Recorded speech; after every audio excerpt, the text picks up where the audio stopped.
안녕하세요. 평소 사연을 즐겨 듣고 있는 여성 애청자입니다. 여러분은 혹시 인생에서 가장 중요한 게 뭐라고 생각하시나요? 제가 생각하기에는 대부분의 사람들이 이런 질문에 대한 답으로 돈이나 가족, 그것도 아니면 본인의 인생을 선택하지 않을까 싶은데요. 아무래도 인생을 살아가는 것에 있어서 가장 중요하고 꼭 필요한 것들이니까요. 그런데 제가 인생을 살아보니까 인간에게 중요한 것들은 얻기도 힘들고 너무 귀하기 때문에 잘못된 방법으로 가지고자 하는 사람들이 많은 것 같더라고요. 특히 돈은 사람이 살아가는 것에 쓰이는 꼭 필요한 필수 요소이기 때문에 욕심을 내는 사람이 정말 많죠. 하지만 잘못된 방법으로 얻게 된 이득은 결국 본인의 노력으로 얻은 게 아니기 때문에 무용지물이 될 뿐만 아니라 죄로 남게 되는 것 같아요.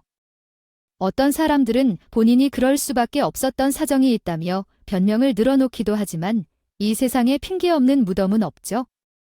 결과적으로 본인의 이득을 위해 죄를 저지른다면 죗값을 받는 것이 당연한 일이라는 생각이 드네요. 그럼 제 사연에 대해 궁금해하시겠지만 본격적으로 시작해 보도록 하겠습니다. 저는 10살이 되던 해부터 성인이 될 때까지 외국에서 살아왔어요. 아버지께서 친구분과 함께 사업을 시작하게 되셨고, 그로 인해 온 가족이 함께 그 나라로 이주하게 되었거든요.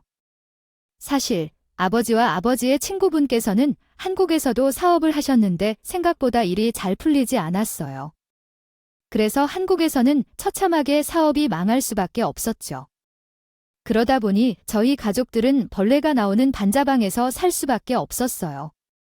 그러나 두 분은 끝까지 사업에 대한 희망을 놓지 않았죠. 아버지와 아버지 친구분은 일용직이나 대리운전까지 하면서 다시 사업을 시도하기 위해 돈을 모으기 시작했어요. 그렇게 약 3년이 지났을 때쯤 두 분은 힘든 상황에서도 사업 자금을 모으셨고 한국이 아닌 다른 국가의 시장을 노려보기로 하셨죠. 당신 대체 그게 무슨 소리야?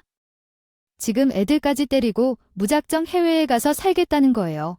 지우는 고등학생이라 아주 중요한 시기이고 지현은 이제 10살이야. 대책도 없이 애들 데리고 가서 어떻게 살겠다고 그래? 당신, 나 사업병 걸렸다고 싫어할 수도 있겠지만 나 한 번만 더 해보고 싶어. 너무 미안하지만 도저히 포기가 안 되어서 그래. 그러니까? 이렇게 말하는 것은 나쁘지 않습니다. 아주 제한할 때 더 연락하면 안 돼요. 하지만 사이에 문장 부호가 필요합니다. 다음과 같이 수정하겠습니다. 이번까지만 내 뜻 떨어지면 안 될까? 아니, 왜 꼭 사업이어야 해? 그냥 남들처럼 한국에 있는 기업에 취직해서 남들처럼 직장인으로 월급을 받으면서 평범하게 살면 안 되는 거야? 당신, 이번에 해외에 가서도 쫄딱 망하면 우리 진짜 거리에 나앉아야 해. 여보, 제발 나한테 한 번만 기회를 줘 안 될까? 이번이 진짜 마지막이야. 내가 이번에는 꼭 성공할게. 아버지는 반대하시는데 엄마 앞에 두 손 모아 싹싹 비셨죠. 사실 저는 지금까지 아무한테도 이야기하지 않았지만 시간이 지난 지금도 두 분이 소리 높여 싸우는 장면이 기억나더라고요. 아무래도 당시 집이 워낙 좁아서 어디 숨어 싸울 수가 없는 환경이었거든요. 그래서 저와 언니는 바로 앞에서 부모님의 싸움을 매일같이 목격할 수밖에 없었어요. 그러나 평소 부모님께서는 힘든 상황에서도 서로를 원망하거나 저와 언니 앞에서 싸운 적이 없었어요. 그래서 저에게는 부모님의 싸움이 더 큰 충격이었던 것 같았죠. 그날 엄마께서는 아버지의 부탁에 며칠 내내 제대로 자지도 먹지도 못한 채 고민만 하셨어요. 그렇게 며칠이 지났을 때 엄마는 결국 아버지의 뜻을 들어주시기로 하셨는지 저와 언니를 앉혀놓고 상황을 설명해 주시면서 이것저것 물어보셨죠. 지우야, 지아야, 엄마가 할 말이 있는데 아무래도 우리가 해외에 가서 살아야 할 것 같아. 아버지가 새로운 일을 시작하게 되었는데 그게 해외에서 해야 하는 일이래. 엄마 결국 아버지 사업 도와주기로 한 거야. 아버지가 해외에서 사업하는 거 싫어했잖아. 그래도 아버지가 저렇게 원하는데 어떻게 반대를 할 수 있겠니? 나중에 못해서 한이 남는 것보다 낫지 않겠어? 그래서 말인데 지우지 없는 해외에서 사는 거 어떻게 생각해? 엄마께서는 혹시라도 저와 언니가 해외에 나가서 사는 게 싫을까 봐 이리저리 눈치를 살피면서 말씀하셨어요. 그러나 그때 저는 초등학생이었고 한창 철이 없을 때라 해외에서 살 수 있다는 게 그저 좋았죠. 마찬가지로 언니도 부모님의 의견에 따르겠다고 했고요. 그렇게 저희 가족들은 아버지 친구 가족분들과 함께 해외로 이주를 하게 되었던 것이었죠. 그러나 막상 도착해보니 아버지가 선택하신 곳은 선진국이라 불리는 나라는 아니었어요. 게다가 최소 사업 자금만 들고 갔기 때문에 초반에는 정말 힘들게 살아야 했죠. 그 나라는 물가가 굉장히 저렴한 편이었는데도 불구하고 여유가 없어서 밥 한 끼 편하게 먹기가 힘들었어요. 한국에 있을 때보다 환경이 더 열악하다 보니 어느 순간부터는 어린 마음에 원망을 하게 되더라고요. 그래서 한 번은 어린 마음의 아버지에게 대놓고 투정을 부리기도 했죠. 우리 다시 한국으로 돌아가서 살면 안 돼. 사람들이랑 말도 안 통하고 음식도 진짜 맛없단 말이야. 그리고 우리 오늘 한 끼밖에 못 먹어서 나 배고파 죽겠어. 아비가 미안하다 그런데 지어요. 아버지는 여기에서 일을 꼭 해야 돼. 그래서 말인데 우리 착한 지아가 조금만 더 참아주면 안 될까? 아, 싫어. 나 여기 싫다고. 이 나라에는 친구도 없고 맛있는 것도 없단 말이야. 우리 애 그냥 한국으로 돌아가자. 저의 말에 아버지는 정말 난감해 하셨어요. 결국 보다 못한 엄마가 다가와 아버지를 원망하고 있는 저를 달래주셨죠. 그리고 아버지 친구분 집사정도 별반 다르지 않았어요. 한동안 밥도 못 먹고 힘드니까 자꾸만 원망할 대상을 찾게 되더라고요. 하지만 사람은 적응의 동물이라고 하잖아요. 처음에는 매일같이 눈물을 흘리며 힘들어 했는데 시간이 지나면서 저의 가족들은 그 생활에 적응을 하게 되었죠. 있으면 있는 대로, 없으면 없는 대로 현실을 인정하며 살아갔어요. 그리고 아버지와 아버지 친구분은 가족을 힘들게 만들었다는 생각 때문인지 아니면 이주한 나라에서 자리를 잡고 살아야 된다는 생각 때문인지는 몰라도 밤낮 없이 사업에 매달리셨죠. 당신, 오늘도 공장에서 밤새고 들어온 거야? 일도 없다면서 공장에서 대체 뭘 하던 거야? 나이도 있는데 쓰러지면 어쩌려고 부품 개발도 하고 이것저것 한번 만들어 보느라고 밤을 새겨냈어도 쓰러질 정도는 아니니까 너무 걱정하지 마, 여보. 당신도 이쯤 했으면 할 만큼 하지 않았어. 그러니까 우리 그만하고 한국에 돌아가는 게 어때? 애들도 이 나라 싫다는 이야기를 매일 하고 나도 이렇게 사는 거 너무 힘들어. 저 차라리 내가 한국에서 식당 일을 하루 종일 하는 게 낫지? 당신 마음 알아? 못난 나 얼마나 이해해주고 있는지도 잘 알고 있고 하지만 나한테 시간을 조금만 더 주면 안 될까? 여기서 조금만 더 하면 될 것 같은데 포기하고 가기에는 너무 아까워서 그래? 1년만 아니라면 그게 힘들면 6개월만이라도 더 기다려주라. 잠기가 밝은 저는 그날 현관문 소리를 듣고 나서 잠에서 깼고 아버지와 엄마가 나누시는 모든 대화 내용을 듣게 되었어요. 엄마는 도저히 포기를 모르는 아버지의 말씀에 연신 한숨만 쉬셨죠. 사실 이제 와서 하는 말이지만 저희 집이나 아버지 친구분 집이나 사업에 성공할 거라는 기대감은 전혀 없었어요. 아버지가 사업을 너무 원하시고 한국에 돌아가기도 힘든 상황이니 어쩔 수 없이 끝까지 한번 믿어보기로 했던 거죠. 그런데 사람은 누구나 기회라는 게 한 번씩 찾아오게 되잖아요. 아버지와 아버지 친구분이 끝까지 포기하지 않고 마지막이다 생각하며 매달리다 보니 결국 그 나라에서 대성공을 갈 수 있게 되었어요. 두 분이 새로 개발한 부품을 시장에 내놓은 후 조금씩 판매가 진행되더니 입소문이 났는지 대량 주문이 들어오게 되었고 이후 투자 제안까지 받게 되었죠. 그로 인해 아버지와 아버지 친구분이 같이 운영하시는 회사는 우리나라에서는 잘 모르지만 그 나라에서만큼은 이름만 대면 알 만큼 유명해졌어요.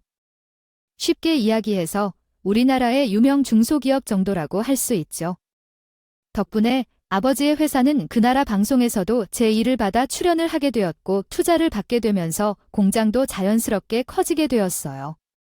게다가 두 분이 개발한 부품들은 우리나라에 역수출을 하고 있는 것은 물론 다른 나라에도 계속 수출이 진행되고 있죠. 그로 인해 저희 가족들은 그 나라에 이주한 지 2년 만에 부촌 동네로 이사를 갈 수 있게 되었습니다. 엄마께서는 아버지가 성공하고 난 후 이사 가게 될 집을 실물로 보시고는 눈물을 펑펑 쏟으셨죠. 아이고 애들도 보는데 엄마가 되어서 눈물이 났었고 창피해 죽겠다. 이 좋은 날 울면 어떻게 해? 너무 좋으니까 울지? 내가 평생 이런 집에서 살게 될 거라고는 꿈도 꾸지 못했는데 당신이 사업한다고 하는 바람에 고생한 나이들 생각하면 눈물이 안 나올 수가 없지? 그래, 지우.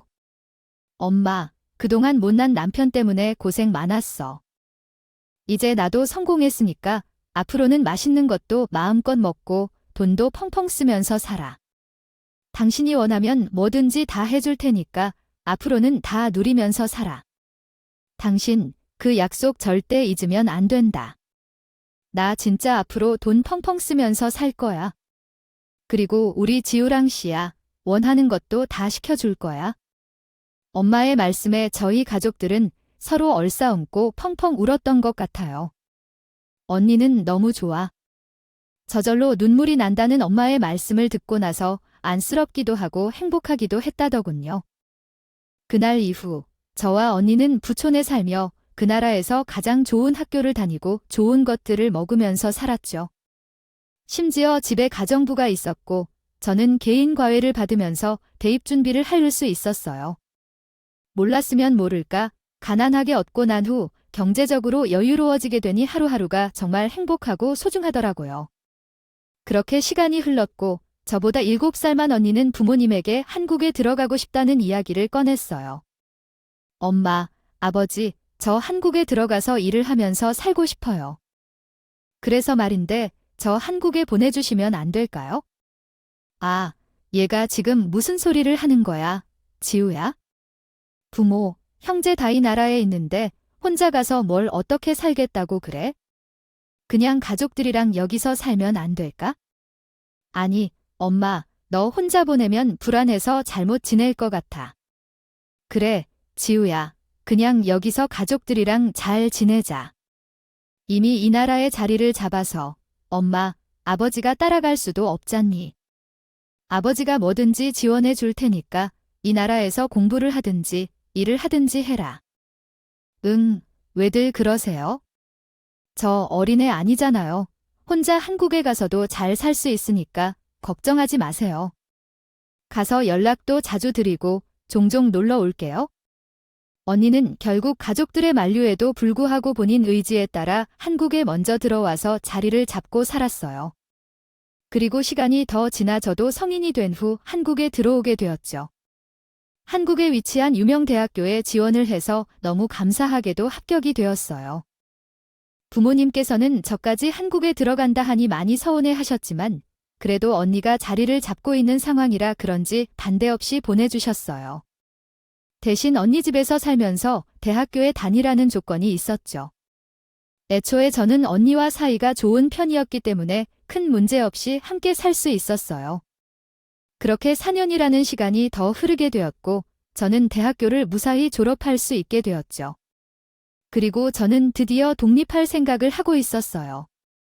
당연히 언니와 함께 사는 것도 좋았지만 평생 가족과 함께 살아왔으니 이제 혼자 한번 살아보고 싶은 마음도 있었거든요. 그러나 언니는 책임감 때문인지 집에서 나가지 못하게 하더라고요. 아이 언니, 나도 이제 대학교 졸업했으니 자취방 얻어서 혼자 살아보고 싶단 말이야. 대체 반대하는 이유가 뭔데? 요즘 세상이 얼마나 험한 줄 알아? 그냥 언니랑 같이 살아 그래야 다른 나라에 계시는 부모님도 걱정을 안 하지. 아, 나 진짜 독립하고 싶어서 그래? 이제 제약회사에 취직해서 안정적으로 월급도 받고 있잖아. 혼자 사는 곳에는 문제 없어. 언니가 정 불안하다면 동네 주변으로 집을 얻을 거니까 독립할 수 있게 허락해 주세요. 독립은 안 돼. 나랑 같은 방 쓰며 지내는 게 불편하다면 차라리 투룸을 얻어서 이사 가자. 방을 따로 만들어 줄 테니까 그냥 언니랑 지내면서 월급 차곡차곡 모아 나가겠어요. 언니가 독립하는 건 안 된다고 하면서 반대를 하는 바람에 결국 저는 자취의 꿈을 접어야 했죠. 아무래도 언니는 나이 차이가 많이 나는 데다가 부모님께서 다른 나라에 계시다 보니 책임감이 강했던 것 같아요. 심지어 언니는 재작년에 형부를 만나 결혼을 했음에도 저를 옆에 끼고 살려고 했어요. 사실 언니가 결혼을 하게 돼서 제게 독립의 꿈을 실현시킬 수 있겠구나 했었어요. 그런데 언니는 자꾸 결혼할 생각이 있는 것 같아요. 때까지 같이 있으라는 이야기를 하는 거예요. 무조건 함께 살아야겠다는 언니의 의지에 착한 형부는 신혼생활을 즐기고 싶을 텐데도 저에게 함께 살자고 권하더라고요. 아니, 나도 양심이 있지? 어떻게 신혼부부랑 한 집에서 살아, 이 세상에 결혼하면서 동생이랑 같이 살겠다고 하는 사람이 어디 있냐고. 형부 언니 말 듣고 억지로 저랑 같이 살 생각 안 하셔도 돼요. 이미 내 형부랑 이야기 끝냈으니까. 너 혼자 살겠다는 헛소리 하지 말고 얌전히 집에 들어와. 저는 두 사람에게 미안한 마음 때문에 어떻게든 나가서 살아야 했었지요. 그러나 언니와 형부는 돌아가면서 저를 설득하고자 했고, 저는 결국 두 손 두 발 다 들고 언니네 신혼집에 들어가서 살게 되었어요. 언니와 둘이 사는 것도 아니고 형부까지 있으니 마음이 많이 불편했지만 그래도 막상 살아보니 나쁘지는 않더라고요. 처음에는 형부와 엄청 어색하고 불편했는데 같이 살다 보니 많이 친해지기도 하고 든든해서 좋았다고요. 그렇게 시간이 더 흘러서 저는 어느덧 33살이라는 나이가 되었고 5년 동안 만나온 예비 신랑과 결혼을 결심하게 되었죠. 예비 신랑은 이름 들으면 다 알만한 큰 기업에서 차량 디자이너로 근무를 하고 있는 사람이었고 동호회에서 처음 만나게 되었죠. 예비 신랑과는 우연히 같은 테이블에 앉게 되었는데 이런저런 대화를 나누게 되었고 생각보다 잘 통한다는 생각이 들었어요. 그래서 한동안 친구로 지내다가 본격적으로 연애를 시작하게 되었죠. 다행히 예비 신랑과는 취미도 비슷했고 마음이 잘 통하는 편이었어요. 그래서인지 저희 두 사람은 5년이라는 시간 동안 연애를 하다가 결혼까지 결심을 할 수 있었죠. 예비 신랑은 제가 프로포즈 승낙을 하자마자 외국에 계신 부모님을 뵈러 가기 전에 저희 언니와 형부에게 찾아와 인사를 했어요. 이름이 이재윤이라고 했나? 내가 한 식구가 될 건데 이소막이라고 불러도 되지? 그럼요, 편하게 기서방이라고 불러주세요. 저도 형님이라고 부르겠습니다. 아, 그래. 앞으로 그렇게 부를게. 그나저나 이서방은 술은 좀 하나? 오늘 나랑 술 한잔하는 거 괜찮지? 그러면 저 술 잘 먹습니다. 형부는 예비 신랑이 집에 오자 마치 본인 딸의 시집 보내는 것만큼이나 외국에 계신 아버지 대신 직접 술도 먹여보고 대화도 나눠보며 꼼꼼하게 신랑감을 봐줬죠. 워낙 형부가 저를 딸처럼 아껴주었기 때문에 혹시라도 예비 신랑감이 마음에 들지 않다면 반대를 하지 않을까 가슴이 콩닥콩닥 하더라고요. 그러나 나중에 이야기를 들어보니까 언니와 형부는 다행히 예비 신랑을 좋게 보는 듯 했어요. 언니, 형부 오늘 재훈 씨 어땠어? 당연히 결혼 허락하는 것을 나랑 재훈 씨 이제 결혼 준비 시작한다. 우리만 허락한다고 되니 엄마랑 아버지까지 만나 뵙고 허락받아야지. 아직 한 단계 남아있는 거니까 괜히 앞서 나가지 마. 아버지 마음 쉽게 안 열리는 거 알지? 아마 우리보다 100배 1000배 더 까다롭게 보실 거다. 언니는 왜 또 겁을 주고 그래? 엄마, 아버지도 내가 좋아하는 사람이라고 하면 분명히 바로 허락해 주실 거야. 내가 봤을 때는 좋은 사람 같기는 하더라. 뭐, 사람을 한번 보고 바로 판단할 수는 없겠지만 봤을 때 말도 예쁘게 하고 슬퍼를 또 나쁘지 않고 괜찮은 사람 같아. 그렇게 저는 무사히 언니와 형부에게 결혼 허락을 받을 수 있게 되었고 부모님을 뵈러 외국에 나가기 전에 먼저 예비시댁에 들러 인사를 드리기로 했죠. 그런데 제가 예비시댁에 인사를 드리러 가기로 했던 날 갑자기 예비신랑에게 일이 생기게 되었어요. 그날 예비신랑은 대중교통을 타고 다니는 저를 위해서 집 앞까지 데리러 왔었거든요. 그런데 예비시댁으로 이동을 하던 도중 문자가 하나 오게 되었죠. 그리고 예비신랑은 그 문자를 확인하고 나서 굉장히 당황스러워하더니 마려운 강아지처럼 안 좋아해보죠. 못하더군요. 그 모습을 보고 있던 저는 혹시 무슨 일이 있나 싶어서 예비 신랑에게 꼬치꼬치 캐묻게 되었죠. 재훈 씨, 갑자기 왜 그래?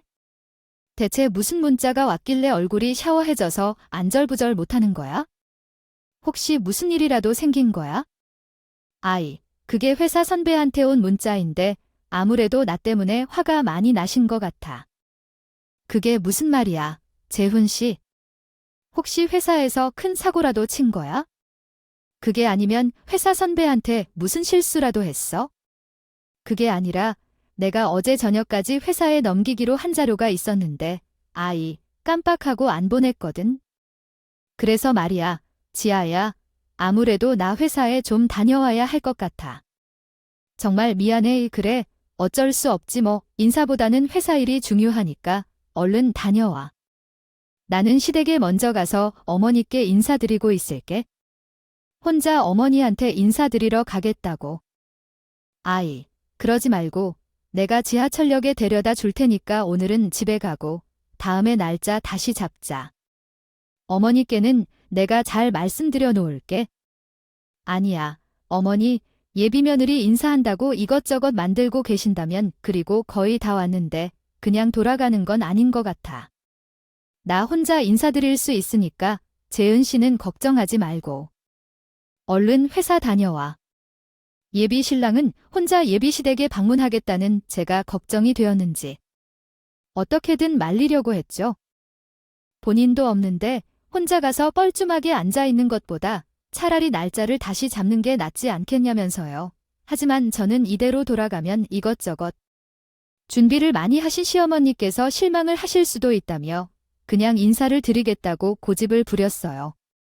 결국 예비 신랑은 저에게 최대한 빨리 오겠다고 한 후 예비 시대 앞에 데려다주고 갔어요. 그렇게 저는 혼자 씩씩하게 예비 시댁에 들어가게 되었고 예비 시어머니에게 인사를 드리기 시작했죠. 어머니, 안녕하세요. 지난번에 잠깐 전화를 인사드렸는데 기억하시죠? 앞으로 어머니 며느리가 될 유지하라고 하셨습니다. 아이고, 싹싹하기도 해라. 여기까지 오느라 고생 많았어. 그런데 우리 재윤이가 안 보이네. 원래는 집마당까지 들어와 주차를 하는데 오늘은 공터에 주차하려나? 그게 아니라 재훈 씨요. 급하게 회사에 들어갔어요. 오는 길에 회사 선배에게서 급한 연락이 왔거든요. 그래서 저 혼자 인사하는데 어머니 괜찮으시죠? 아이고, 내가 안 괜찮을 게 뭐가 있어? 지금이 이 집에 처음 왔으니 불편할까 봐에 내가 걱정이지. 그럼 일단 집 안에 들어가서 차근차근 이야기 나눠보자. 사실 예비 신랑 앞에서는 혼자 인사드릴 수 있다고 큰 소리치며 예비 시댁에 찾아갔지만 속으로는 걱정이 이만저만이 아니었어요. 예비 시어머니께서 안 좋은 말씀을 하시거나 저를 싫어하실 수도 있는데 옆에서 막아줄 사람이 없는 거잖아요. 그래서 바짝 긴장을 하면서 예비 시댁에 찾아가는데 걱정과는 다르게 예비 시어머니께서는 저를 반갑게 맞이해 주셨어요. 그리고 간단한 인사를 나눈 후 집안에 데리고 들어가셨죠. 이후 예비 시어머니께서는 차를 내주시며 제가 조금 일찍 도착하는 바람에 식사 준비가 덜 되었다고 일단 차 한잔 하자고 하셨어요. 그렇게 저와 예비 시어머니는 차 한잔을 하면서 본격적으로 이런저런 대화를 나누게 되었어요. 지난번에 통화할 때 들어보니까 재은이랑 5년에 만났다고 하던데 맞지? 우리 아들한테 5년 만난 사람이 있다고 하니까 동네 사람들이 엄청 놀라더라. 내 어머니 아무래도 저랑 재훈 씨가 성격도 잘 맞고 비슷한 게 많아서 잘 통하는 것인지. 벌써 5년 정도 되었더라고요. 서로 잘 맞는다니 다행이구나. 그나저나 얼핏 재은이한테 사돈 되실 분들이 해외에 거주하고 계시다는 이야기를 들었는데 어머니 아버지가 해외에서 사업을 하고 계셔서요. 저도 어렸을 적에 그 나라에서 살다가 대학교에 합격하게 되면서 한국에 오게 된 거예요. 그러니 혼자 한국 와서 적응하고 사느라고 고생이 많았겠네이. 앞에 부모님이 버티고 있는 것과 혼자 사는 곳은 천재 차이일 텐데 사실 위로 언니가 한 명 있어서 한국에 온 후로는 계속 같이 살았어요. 그리고 언니가 결혼한 후에도 계속 신혼집에서 같이 살았고요. 그래서 저는 큰 고생하지 않고 한국에 금방 적응해서 스트레스 같은 건 거의 없었어요. 예비 시어머니께서는 제가 언니와 형부 신혼집에서 같이 살았다는 이야기를 하니까 깜짝 놀라시더라고요. 하지만 그때까지만 해도 별다른 말씀 없이 그렇구나 하고 넘어가셨죠. 그렇게 저는 예비 시어머니와 한참 동안 이런저런 이야기들을 했어요. 그런데 한참 이야기를 하고 있던 중에 예비 시어머니의 휴대폰이 울리더라고요. 예비 시어머니께서는 휴대폰 벨소리가 울리자 안방에서 전화 좀 받고 오겠다며 들어가셨죠. 그렇게 예비 시어머니는 약 5분 정도 통화를 하신 후 밖으로 나오셨어요. 아휴, 미안해 지아야. 많이 기다렸지? 동네에서 친하게 지내는 아주머니인데 완전히 말이 많아야지. 아무리 끊어보려고 해도 잘 안 되더라고. 아니에요. 어머니 통화가 길어질 수도 있죠. 사실 저도 친구들이랑 전화 한 번 하면 꽤 오래 하는 편이거든요. 그러니 아이고, 시간을 보니 벌써 식사할 때가 훌쩍 지났네. 어머, 배 많이 고프지. 내가 들어가서 식사 준비 금방 할 테니까 지아노는 다락방에도 올라가 보고 집 구경 좀 하고 있어. 어머니께서 식사 준비하시는데 제가 어떻게 집 구경을 하고 있어요. 저도 같이 들어가서 식사 준비하는 것 도울게요. 아니야. 우리 집에 온 손님을 내가 어떻게 부려먹어. 게다가 나는 우리 귀한 며느리 손에 물 묻힐 생각 없다. 그래도 어머니 혼자 준비하시려면 힘드실 텐데 그냥 제가 옆에서 자잘한 일이라도 더 올게요. 괜찮아. 그리고 나는 내 살림육아 건드는 거 별로 안 좋아해. 그는 까치야. 너는 여기저기 돌아다니면서 지구경 좀 하고 있어? 참고로 다락방에 재윤이 어렸을 때 사진 있으니까 심심하면 그거 꺼내서 봐도 돼. 예비 시어머니께서는 계속해서 제가 도와드리겠다고 말씀을 드려도 그까지 거절을 하셨어요. 결국 저는 어쩔 수 없이 등 떠밀려 부엌을 여기저기 집 구경을 하기 시작했죠. 마당에 나가 보기도 하고 1층에 있던 방들 문을 한 번씩 열어보기도 했어요. 그리고 2층에도 올라가서 예비 신랑 방을 살펴본 후 다락방에도 들어가 봤죠. 사실 저는 다락방이 엄청 궁금했었어요. 예비 시어머니께서 집 구경을 하라고 말씀하실 때 다락방이 아늑하고 좋다며 자랑을 많이 하셨거든요. 처음에는 다락방이 다 거기라는 생각을 했었는데 막상 들어가 보니까 생각보다 넓고 좋더라고요. 예비 신랑이 어렸을 적에 다락방에 들어가면 나올 생각을 하지 않았다는 이유를 알 것 같았어요. 그렇게 저는 다락방에 들어가 방 여기저기 살펴보았는데 조그맣게 있는 책장을 보니 예비 신랑 앨범이 눈에 띄게 보이는 거예요. 예비 시어머니께서는 예비 신랑 앨범을 봐도 괜찮다고 말씀하셨기에 저는 자리에 주저앉아서 사진들을 살펴보고 있었죠. 그런데 한참 예비 신랑 사진을 보는 걸 집중하고 있을 때 갑자기 다락방 문이 확 닫히더라고요. 처음에는 다락방에 있던 창문이 열려 있어 바람 때문에 문이 닫혔나라는 생각을 했었어요. 그런데 얼마 지나지 않아 밖에서는 쇠 부딪히는 소리가 났고 거의 곧바로 문고리가 흔들렸죠. 아무래도 누군가 밖에서 쇠사슬 같은 것들로 다락방 문을 억지로 걸어 잠그는 듯 했어요. 그래서 저는 다급함에 앨범을 던져두고 문에 있는 곳으로 달려가 억지로 열어보려고 했죠. 그러나 밖은 이미 쇠사슬로 문이 잠겨 있는지 열리지 않더라고요. 저는 갑자기 일어난 일에 너무 무서워져서 다락문을 두드리면서 빨리 열어달라고 소리를 질러줬어요. 그렇게 저는 약 5분 정도 쉬지 않고 소리를 질렀는데 누군가 계단을 오르는 소리가 들렸죠. 그리고 얼마 지나지 않아 예비 시어머니의 목소리가 들렸어요. 거기 밖에 누구 있어요? 갑자기 문을 왜 잠그시는 건데요? 왜 아무런 잘못도 없는 사람을 가두세요? 저 이런 장난 정말 싫어하니까 빨리 문 열어주세요. 참 시끄러우니까 조용히 좀 해라. 내가 하도 소리를 질러대니까 이 온 집안에 울려 머리가 아파 죽겠어. 조금 있다가 집에 중요한 손님이 오실 예정이라 잠깐 가둔 거니까? 아니, 너 딱 1시간만 거기서 조용히 놀고 있어. 어머니, 제가 뭘 잘못했다고 이렇게 가두시는 건데요? 집에 손님들 오는데 제가 왜 여기 갇혀 있어야 하냐고요? 좋은 님들 오면 내가 예비 며느리라는 걸 알려야 되고. 아, 그렇게 되면 이것저것 꼬치꼬치 캐물을 건데 내가 가난한 나라에서 왔다는 것을 알게 되면 좋은 소리가 나오겠냐? 나는 내 아들이 너 때문에 창피해하는 꼴은 죽어도 못 본다. 대체 그게 무슨 말씀이세요?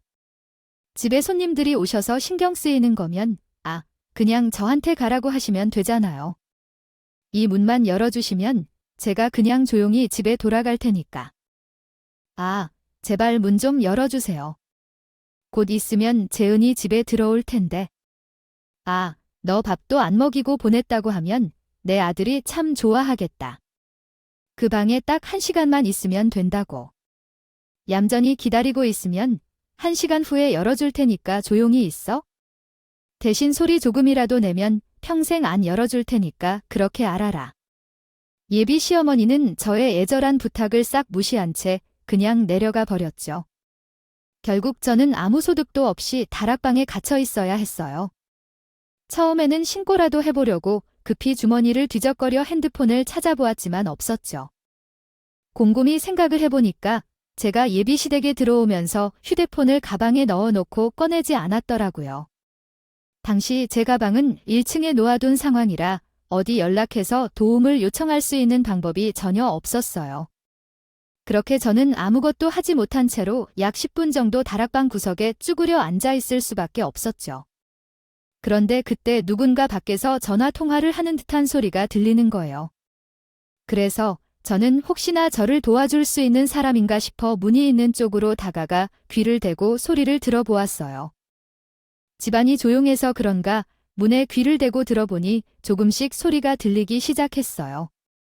아무래도 예비 신랑이 집에 도착해서 통화를 하고 있는 듯했고 익숙한 목소리에 저는 이제 살았다는 생각이 들었어요. 그래서 문을 억지로 열기 위해 시도하면서 다시 한번 도와달라며 소리를 질러들기 시작했죠. 재훈 씨. 밖에 혹시 당신이야? 어머니가 이유도 없이 나를 다락방에 가둬놨는데 아무래도 문을 묶어놓은 것 같아. 내 목소리 들리면 빨리 문 좀 열어줘. 제발 나 좀 꺼내줘. 나 무서워. 저는 다락방에 갇혀있다는 것을 어떻게든 예비 신랑에게 알리기 위해 문고리를 흔들고 소리를 지르며 난리를 쳤어요. 하지만 애타는 제 마음에도 예비 신랑은 아무런 반응이 없었죠. 그리고 제가 문고리를 흔들며 소리를 지르고 있는 사이에 밖에서는 익숙한 목소리가 더 이상 들리지 않았어요. 예비 시댁은 또다시 소리 하나 없이 고요해졌죠. 그런데 아무리 생각해도 이상하더라고요. 분명히 예비 신랑이 제 목소리를 들었다면 확인이라도 했을 텐데 아무런 행동이 취하지 않았잖아요. 그래서 저는 너무 무섭고 두려워서 예비 신랑은 오지도 않았는데 헛소리를 들은 건가 하는 착각까지 써요. 예비 시어머니는 1시간 후에 문을 열어주겠다고 약속을 했지만 무작정 그 말만 믿고 기다릴 수는 없었어요. 그래서 저는 어떻게든 문을 열어보려고 정신없이 흔들어댔죠. 그러다 보면 문을 열리지 않더라도 쇠사슬이 부딪히는 소리가 시끄럽게요. 울릴 테니 예비 시어머니가 손님들이 들이닥치기 전에 쫓아 올라와 내보내주지는 않을까 하는 생각이 있었거든요. 이 방법이 예비 시어머니에게 통하지 않는다면 열린 창문 밖으로 소리가 새어나가 도와줄 만한 사람이 찾아오지 않을까 하는 희망도 조금은 있었죠. 그러나 저의 애절함을 하늘도 알고 도와주는 것인지 누군가 쫓아오지 않아도 금방 문을 열 수 있게 되었어요. 저는 있는 힘껏 눈꼬리로 흔들며 힘으로 열어보려고 애를 써보기도 하고 다락방 안에 있던 아령 같은 운동기구로 문고리를 계속 쳐보기도 했죠. 그러다 보니 무언가 바닥에 덜컥하고 떨어지는 소리가 들리더라고요. 저는 혹시나 싶어 문을 열어보았는데 예상했던 것처럼 조그마한 쇠사슬이 바닥으로 툭 떨어져 있었어요. 어떻게 문이 열릴 수 있었나 하고 살펴보니까 제 사슬을 연결하고 있던 자물쇠가 낡은 탓에 잠금장치가 헐거워졌던 것 같았죠. 그런 상황에서 제가 안에서 힘을 주어 미친 듯이 흔들어대니까 낡은 자물쇠가 버티지 못하고 망가지게 된 것이었어요. 그렇게 다락방의 문은 열리게 되었고 저는 밖으로 나와 2층 계단에서 1층의 상황을 살펴볼 수 있게 되었죠. 그런데 손님들이 온다더니 계단 사이로 1층을 살펴보니까 아무도 없는 듯 조용하더라고요. 그래서 저는 이 틈에 몰래 빠져나가야겠다 싶었어요. 그래서 소리가 나지 않게 조심히 계단을 내려가고 있었죠. 그런데 그때쯤 집안에 사람들이 우르르 밀려 들어오는 거예요. 저는 깜짝 놀라서 1층에 내려가다 말고 주저앉아 계단 사이로 상황을 살펴보게 되었어요. 그런데 예비 시어머니가 저에게 했던 말과는 조금 다른 상황인 것 같더라고요. 분명히 저에게 중요한 손님들이 온다고 했었는데 예비 시댁에 찾아온 사람들은 모두 간호사 복장을 하고 있는 것을 보아 병원 직원으로 보였거든요. 게다가 그 사람들은 이동식 침대를 끌고 집 안에 들어와 예비 시어머니와 예비 신랑의 지시에 따라 안방 쪽으로 들어갔어요. 게다가 침대가 안방 쪽으로 들어갈 때 살짝 살펴보니까 의식이 없는 죄 또래의 여자 한 명이 누워 있더라고요. 아이, 사람 안방으로 넣어주세요. 그리고 호흡기랑 상태 체크하는 기계들도 설치해서 가주세요. 우리는 할 줄 모르니까 제대로 설치해주고 가세요. 일단 의식도 없는 환자를 무작정 내보낼 수가 없어서 이동식 의료기계들도 같이 가지고 나왔는데 병원비 많이 밀려있는 거 아시죠? 그거 빨리 내지 않으시면 고소까지 진행되니까 얼른 처리해주세요. 병원비 초만간 준다고요? 누가 떼어먹는다고 했어요? 그리고 아무리 병원비가 많이 밀렸다고 해도 그렇지 아이 의식도 없는 사람을 함부로 태운 조치를 하면 어쩌자는 거예요? 이 사람이 잘못되면 병원에서 책임지실 거예요. 전화를 통보했잖아요. 일주일 전부터 문자로 전화까지 드렸는데 그런 식으로 말씀을 하시면 어떻게 하나요? 어찌 되었건 저희는 환자분을 옮겨드렸으니 병원비나 빨리 정산하세요. 병원 직원들은 두 사람의 태도에 잔뜩 성질을 내면서 집을 나갔어요. 그렇게 병원 직원들이 사라지자 두 사람은 아주 진지한 표정으로 대화를 나눴어요. 그런데 그 대화 내용이 정말 끔찍하고 소름 돋더라고요. 아니, 왜 하필이면 오늘 병원에서 쫓겨난 거야? 내가 내 전화 받고 나서 얼마나 놀랐는지 알아? 하마터면 일이 완전히 꼬일 뻔했잖아. 나도 아까 문자 보고 깜짝 놀랐어. 아무리 병원비를 안 냈다고 해도 그렇지? 아, 이건 너무하잖아. 어떻게 의식도 없는 사람을 저렇게 퇴원시켜? 아, 그 병원 못 쓰겠네. 정말 그나저나 네 와이프와 풀어질 거냐? 아까 보니까 당장 고소라도 할 기세이던데. 아, 나 병원비나 일 돈 한 푼도 없잖아. 병원비는 결혼하면 금방 해결되니까 너무 걱정하지 마. 이제 몇 달 안 남았어. 들어보니까 예비 장인어른이 사업에 성공하게 되면서 아, 그 나라에선 엄청난 부자라고 하더라. 하루라도 빨리 결혼해서 돈 뜯어내면 되니까. 우리 몇 달만 버티자. 저는 두 사람의 대화 내용을 모두 듣고 너무 기가 막혔죠. 이야기를 들어보니 두 모자는 이미 저희 집의 경제력을 알고 있었고 어떻게든 돈을 뜯어낼 계획을 세우고 있었던 듯 했어요. 게다가 예비 신랑은 이미 결혼한 여자가 있는 것 같았죠. 저는 두 사람의 계획을 알고 나서 너무 혼란스러웠어요. 마음 같아서는 머리채를 잡고 지게 무슨 짓이냐 따져 먹고 싶었는데 도저히 다리가 덜덜 떨려서 내려갈 수가 없더라고요. 예비 신랑은 예비 시어머니에게 본인은 일단 갈 테니까 방에 있는 여자를 잘 보라고 했어요. 그러면서 다락방에 갇혀 있는 저는 30분 후에 풀어주고 오해하지 않게 잘 달래어서 보내라고 했죠. 저는 너무 황당하고 어이가 없었지만 일단 머리채를 잡더라도 따로 알아보고 증거를 모은 후 해야겠다는 생각이 들었어요. 그래서 저는 제 발로 다락방에 다시 들어가게 되었죠. 그리고 구석에 쭈그려 앉아 있었어요. 그렇게요. 약 30분 정도의 시간이 흐르게 되었고 그때 예비 시어머니는 2층으로 올라왔어요. 그리고 바닥에 떨어져 있는 쇠사슬을 보게 되었는지 급히 문을 열었어요. 하지만 제가 도망가지 않고 쭈그려 앉아 있으니까 안심한 것 같았어요. 예비 신랑 말대로 급히 저를 달래기 시작했어요. 어머니, 지금 이게 무슨 짓이에요? 왜 아무런 죄 없는 저를 방에 가두세요? 저는 이게 못 넘어가요? 당장 파혼하고 경찰에 신고할 테니까 그렇게 하세요. 미안하다. 지아야. 그런데 진짜 손님들이 갑자기 몰려와서 내 어쩔 수가 없었어. 내가 아직 결혼 전인데 손님들끼리 부딪히게 하는 것은 아닌 것 같아서 아내가 좀 급한 마음에 그런 거야. 곧 며느리가 될 사람인데 손님들이랑 부딪히면 뭐가 어떻다고. 그러세요. 그리고 어머니, 아까 가난한 나라에서 왔다며 무시도 하셨잖아요. 저는 무조건 파혼할 거니까 그렇게 아세요. 아니 하지아야, 아까 내가 뱉은 말은 그냥 급한 마음에 나온 거야. 나는 절대 내 부모님 가난한 나라에서 산다고 생각 안 해. 내가 정말 잘못했다. 한 번만 용서해주면 안 되겠니?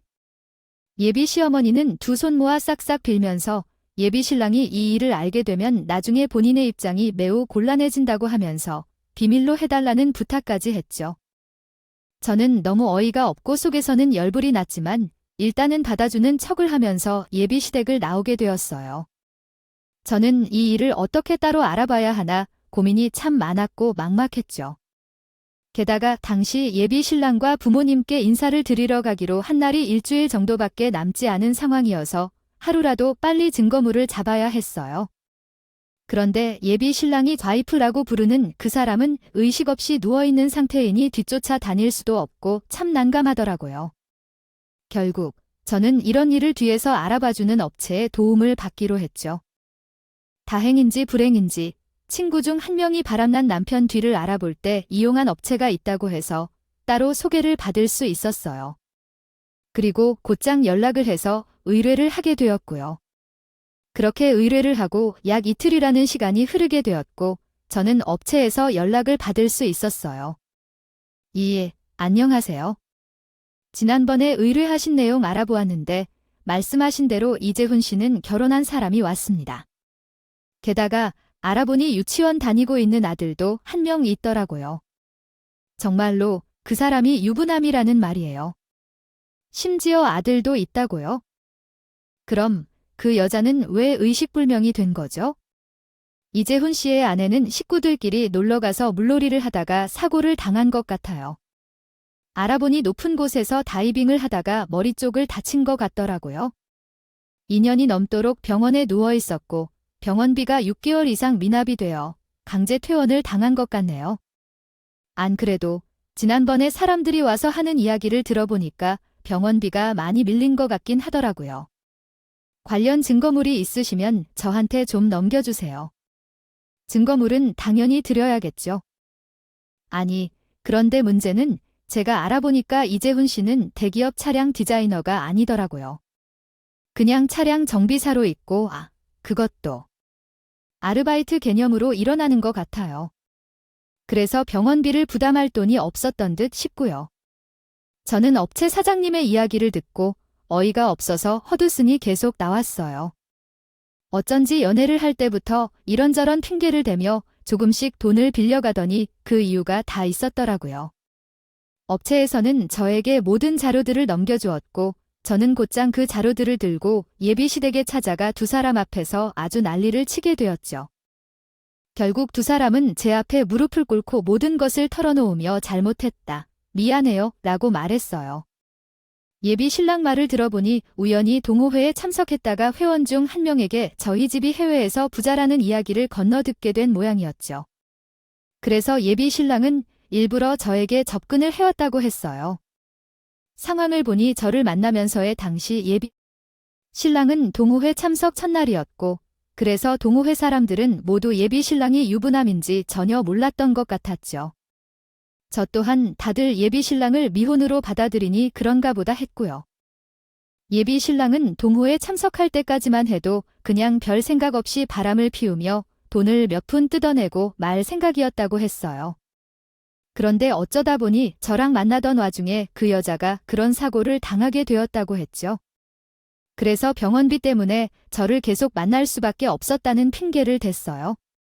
당시 예비 시어머니는 이렇게 된 거 이쁘게 이야기하거나 그 여자랑 헤어지라고 난리를 쳤지만 알아보니 의식불명인 상태에서는 의사 표현을 할 수 없기 때문에 이혼을 바로 할 수가 없게 되어 있어서 불가능하다는 이야기를 들었다고 하더라고요. 그리고 시간이 흘러 이혼을 하게 되더라도 선견 후견인을 선임해야 하는데 그 여자는 부모님이 모두 돌아가셔서 보호자로 있을 만한 사람이 없었다고 했죠. 그래서 결국 울며 효자 먹기로 그 여자 간병을 하게 되었고 돈 때문에 저를 계속 만날 수밖에 없었다고 했어요. 게다가 더 충격적인 것은 예비 신랑이 처음에는 와이프인 그 여자를 버리려고 시도했다는 것이었죠. 하지만 치료비를 내지 않고 연락도 되지 않으니 병원에서는 집과 일하는 곳까지 쫓아와 병원비 청구를 하며 기한 내에 지불되지 않으면 고소까지 하겠다는 식으로 나왔대요. 그리고 6개월이 지난 지금은 억지로 퇴원을 시켜서 급한 대로 예비 신랑을 데리고 오게 되었다고 했죠. 두 사람은 이 모든 것을 털어놓으며 저에게 잘못했다 싹싹 빌었어요.